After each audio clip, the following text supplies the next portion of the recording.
So hello, my name is Vasanta and welcome to my YouTube channel. Today we're going to be discussing about the lunar eclipse that is going to happen on the 21st of January of 2019. It happens to be a supermoon on that day, which basically means that the moon is the nearest it's to the earth during the year, so the moon appears to be bigger, and therefore the influence of her energies are also bigger to our planet. As well, we're going to be discussing what are the effects of eclipses. So if you've noticed over the past week or so, people in your community or people in your surrounding, your family, tend to be a bit more emotional than usual. And this is due to the effect of the upcoming eclipse. Eclipses traditionally are seen as bad omens by many of the cultures of the world. But in reality, what they bring about is big changes because they remove or they move forward the energies of the unconscious. So please come with me and explore what this upcoming eclipse means. And I'm also going to be giving the mantras and the Vedic remedies so that you can survive the eclipse of the 21st of January 2019. Don't forget to subscribe, give me a like if you like the video, and ring on the bell so that you can get notifications every time I post. And now, as I go back to the storm, here we go.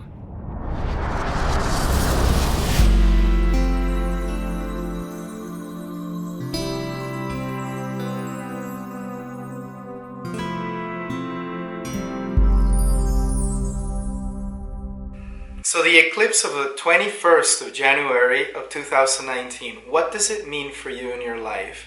And how can you be prepared? So the first thing that we need to understand is the qualities of this eclipse. So I've put it in numbers. So number one, we're going to go into understanding what is an eclipse. So an eclipse happens, lunar eclipse happens twice a year. And a solar eclipse will also happen twice a year. Why? Because it is due to the orbit of the Earth around the Sun and also the orbit that the Moon does around the Earth. So when the orbit of the Earth around the Sun and the orbit of the Moon intersect, what happens is we find the nodes of the Moon. And the nodes of the Moon have been given the status of planets in Vedic astrology, known as planets Rahu and Ketu. So what does that mean in your life as a human being? Well, Ketu basically represents everything that you have done in a past life and everything that you have stored in your deep unconscious. So all of that stuff is written in your DNA, even if you're not aware of it. So everything that has to do with the story of the family that you have come in, all of your past actions in a past life, past memories, old patterns that you have to let go of, all of that is planet Ketu. And it is the planet of renunciation. So when the karmic node comes around, then that means that at that point of time, the Earth is learning to let go of certain structures or certain habits or certain attitudes. And then you have planet Rahu, which basically means also the unconscious, but in the form of obsession or a very large desire, a big desire that has to be fulfilled, and an ability that has to be learned. So it speaks to us about a desire that has to be fulfilled and about having no knowledge of it. So it is a learning curve. So whenever these 2 points intersect, whenever the moon goes, conjunct one of the nodes, then we have an eclipse. And whenever the sun also goes through one of the nodes, then we have an eclipse as well. So starting off January of 2019, we're having the first eclipse right at the beginning of the year. But this is not going to be an ordinary eclipse because of a few reasons. So if you look it up on the internet, there's so many videos that are going to be speaking about this. They're calling it a supermoon eclipse or a super blood moon eclipse. So, if you go to an esoteric channel or anything like that, what you're going to hear is doom and gloom because of the nature of the eclipse. So what you're going to notice is that the moon is going to be unusually large. The number 2, the moon is going to be tinted in a red tone. And of course it's also an eclipse, but most importantly it happens in the sign of Cancer in a constellation called Pushami. So this constellation is the constellation of nurturing. And usually throughout the year, it is considered, when the moon is going to be full in the sign of Cancer, and this is cyclical. Every month you will have a full moon in each one of the signs. So for this month, the moon is full in Cancer. And the sign of Cancer belongs to the moon. So that is where the moon is, happy, very, very happy in its own sign of Cancer. And the results that we see in Cancer, of course, a water sign, are going to be very, very, very conducive towards kindness and towards nurturing. So the specific wave of kindness that is going to come through Cancer is fully expressed in the sign or in the nakshatra of Pushyami. Now the nakshatras are constellations. In the Western world we know them as constellations. In the Hindu Vedic tradition, what you're going to see is that we're going to have 27 nakshatras. And every single one of those constellations has to do with very particular programs or realms of consciousness that humanity can access. So when you do your Vedic astrological chart, the astrologer, the first thing that he's going to calculate is where is your moon. Now the moon is very important to understand because it's our reactive program. Scientists in the West would say it's pretty much like the limbic system. So it is the automatic system that is in charge of keeping us alive, and it is a reactive program. So we usually say that it's unconscious, whereas the sun is a conscious program. So the sun is like the day, when the sun is shining during the day, we can see perfectly well what is going on outside. And at night, we have a moon that is not full, well, it's going to be harder to distinguish because the job of the moon is to reflect the rays of the sun. We're going to have our conscious, and then we're going to have our unconscious or our subconscious. So that is ruled by the moon. So all our emotional world, the nature of our mind, everything that has to do with our reactions, the way we feel about life, it is not so much what we think about life or our values. No, the emotional world is just reactive. It is how we are experiencing and feeling life and also perceiving life. So that system is controlled by the moon. So whenever there's an eclipse on the moon, what you're going to start seeing all around you is that people are naturally, much more emotional than usual, especially, small children, women, and in this case, specifically mothers. You're going to see that they are extra sensitive about, issues or things that, matter to them. So it's going to be super. Why super? Because at this time of the year, the moon happens to be closer to the earth. So, try to think about it in the terms of frequency, energy, and vibration. So, obviously, the moon causes an impact in the tides, in the water element in the planet. And just think about it, being a full moon, attracting all the water inside of your body, well, it is meant to produce a physical effect.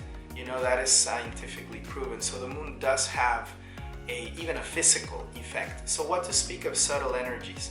Now, usually during this time of the year, when the moon is so close and it's in Cancer, there's a celebration in India because it's considered to be a very, very auspicious time. And also the sun has entered Capricorn. So this is meaning the Sankranti. So the sun is on its way up on the ascending path, and the energy or the yang energy is rising. So we're going to naturally feel more creative. We're going to start with new projects. We're going to start seeing, the year has started. So all the energy is there and available. And emotionally, right now is an upbeat time for everyone. Nevertheless, this time we're going to have the eclipse. So, the waters are going to be muddy. And, it's like a time where a storm comes and it shakes the waters, and then everything that is inside of water, you can try it at home, put a little pot and then put a little bit of dirt inside of the pot or some elements. As long as the water is still, you'll be able to see through it. But at the moment that you start shaking the water, it'll automatically become muddy. So eclipses do that, they mudden or they put like smoke or a shadow over a clear lake, so you can't see what's in the bottom. But naturally, as the water revolves, that is going to bubble up. Some things may float up. So this is what's happening right now. And then finally, the moon is going to be red because of the proximity of the moon with the earth. When the sun is passing through the atmosphere of the earth, what is going to happen is the spectrum that we generally see as the sunrise, that is going to go past, and it has enough potency to get to the moon, and the rays that pass forward are the orange and the red rays. So that is why the moon is going to be red. So many people are saying that it's like a doom and gloom moon, but in reality what it means is that it's time to take care of some emotional issues that have been there. So what are the issues that are going to happen during this moon? So number one, the security of children. Number two, is very important that you understand that it's going to be hitting, this eclipse is going to be hitting your second chakra, which is called the Swadhishthana Chakra, or in the Western world we know it as the sacral chakra. So this is the chakra that has to do with emotions.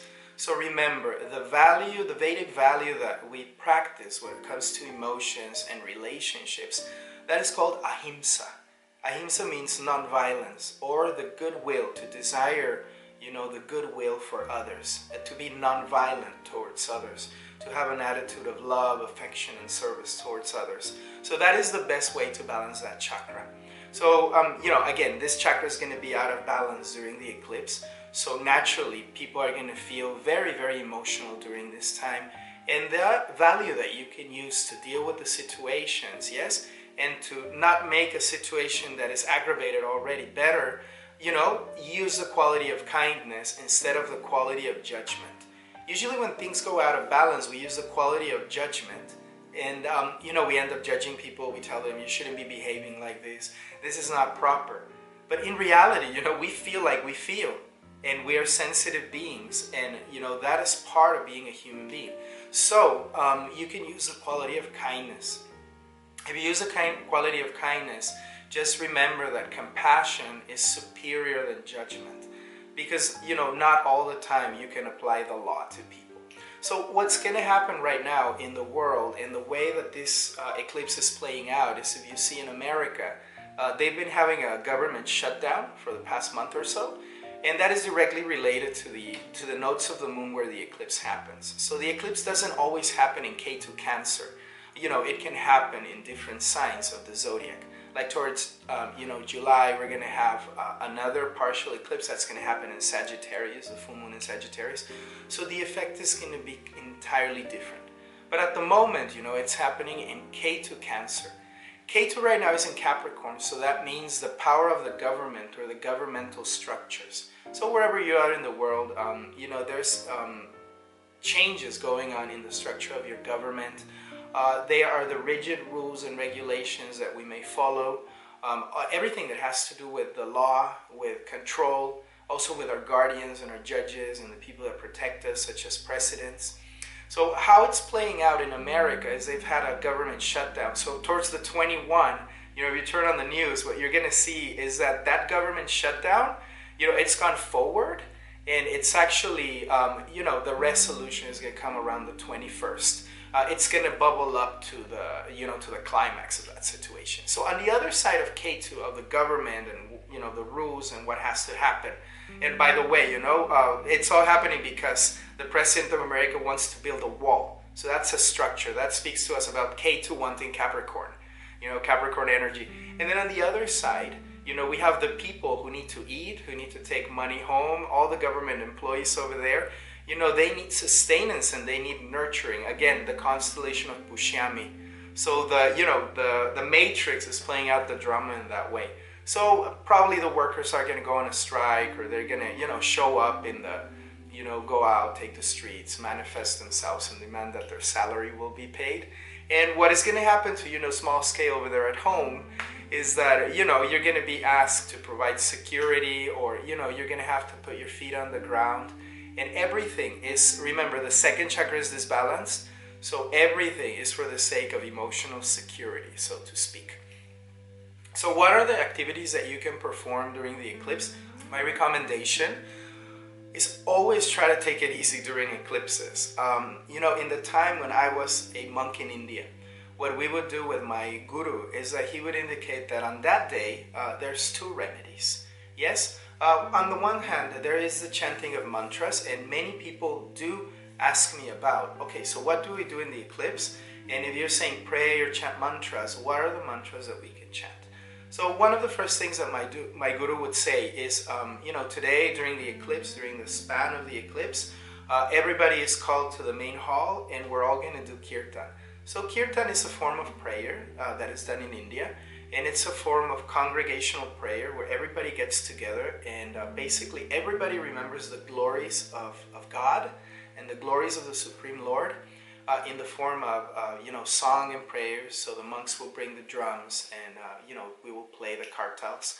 And in that way, we will create the consciousness of light and harmony in our minds and in our hearts, as to fight the darkness that is being produced by the effects of the eclipse. So instead of falling into lower consciousness, which, can be automatic by the quality of the weather, like they say, if it's a winter day, light up a candle inside of your house and, put the chimney on and, cook something or keep yourself active, because otherwise the natural tendency is like, oh, you'll fall depressed or you'll sleep more or hibernate or whatever. So that happens during eclipses.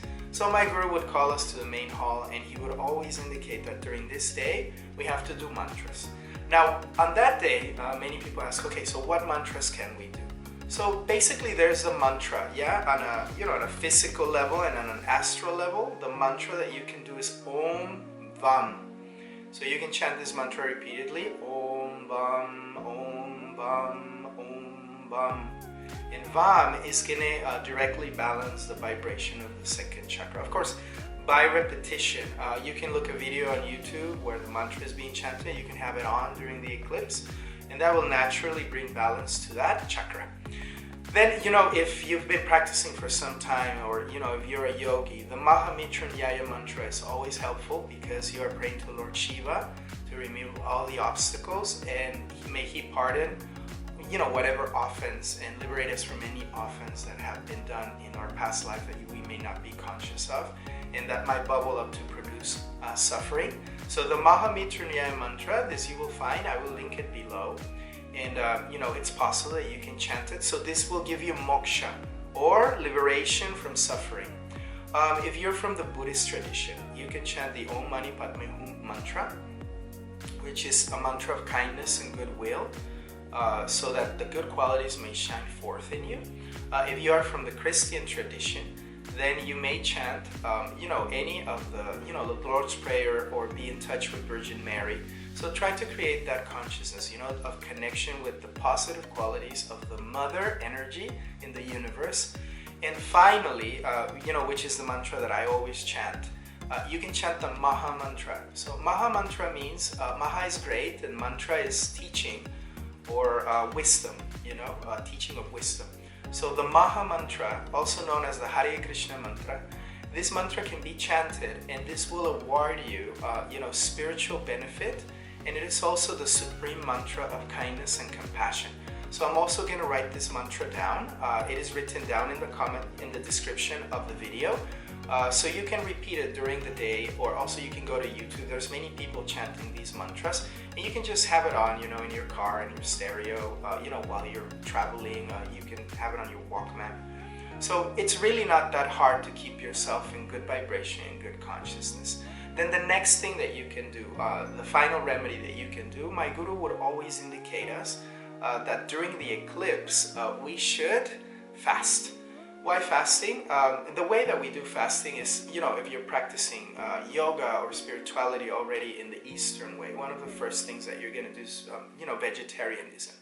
But beyond vegetarianism, there is a restriction on grains on days that have, a low quality of energy. Why?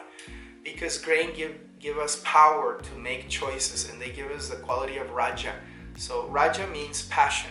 So when we eat grains, we'll naturally be more passionate in our body, we'll have more energy. And naturally, when we have energy, then what we do is we take, more active roles in life and more sudden actions. So when we fast from grains, what's going to happen is naturally our body is going to be in the modality of goodness. And we will not be so prone to make sudden decisions or, rushed decisions. So it's very good if you can fast from grains and just take, fruit juice, or you can also take some roots like potatoes. Potatoes are roots. sweet potatoes. You can also take any type of vegetable and any type of fruit as well. So if you keep it simple in this way, you'll be able to be in a less, rajasic state or a less passionate way. And remember, eclipses are terrible times to take choices. So if you have an important choice to take on that day, don't take it on that day. If you're going to sign a contract, don't sign a contract on that day. If you're going to get married, don't get married on that day. If you see that your husband or your wife or your spouse or your children are edgy on that day, remember the quality of kindness has to shine forth, and simply be very, very tolerant and understand that, due to the cosmic way that the planets are behaving, things are not so good at this moment in time. And you can understand that easily. So be prepared for the 21, and also remember that during that day, something is meant to come out and move forward. Lunar eclipses usually give results really, really, really fast. So you will see that things will start spinning forward in a very, very fast way. The effects of the eclipse are felt generally 3 days before and 3 days after.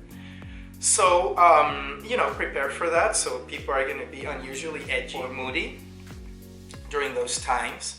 And so you can be prepared for this. So, it's not such a big deal to understand. And, whatever you hear, there's a lot of negativity. So, if you keep looking for, guidance for the eclipse, there's people that get really dramatic over eclipses and, predict doom and gloom. But in reality, just remember this. Everything that has been organized in the universe is for your advancement, so that you may become more conscious of who you are and that you can take better choices. Everything that has been arranged has the purpose of teaching you that in reality, at the center of consciousness and as a destination and as a purpose and at the center, essence of your soul, what you are is really a potency of God's love. And you have the potential to bring ananda or happiness to those around you. So this will only improve your life, but you have to be aware to have a positive attitude towards the tests that, karmically, inevitably, we all have to pass. There's things that we are in control of, and there's things that we can never control. So, we cannot control the weather, we cannot control the movement of the planet. So it does affect us, but just remember that the spiritual quality of your soul is way superior than any material event that may be happening in your life. So with this, I'm going to end the video. I thank you for watching, and I would say goodbye to the next one. If you have any questions, you can post down below. If you like the video, give me a like, please subscribe, and remember to ring the bell. And with this, I'm going to say Namaste, I honor the divine in you, and Radhe Radhe, may the goddess of love bless your heart. And until the next one, thank you for watching.